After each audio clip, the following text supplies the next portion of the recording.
அரசியல் மேடைகளில் நான் பேசியதை நீங்கள் எல்லாரும் பார்த்துருப்பீங்க. சினிமா ஃபங்க்ஷனில், அதுவும் ஒரு ஆடியோ லான்ச்சில் பேசுகிறது இதுதான் நான் ஃபஸ்ட் டைம். சகாப்தம் படம் வந்து ரிலீஸ் ஆனப்போ கேப்டன் இருந்தாங்க.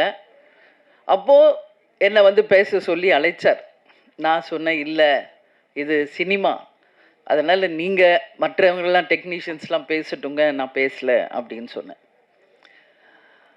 மேபி அது தப்போ அப்படின்னு நான் ஃபீல் பண்ணுறேன். ஏன்னா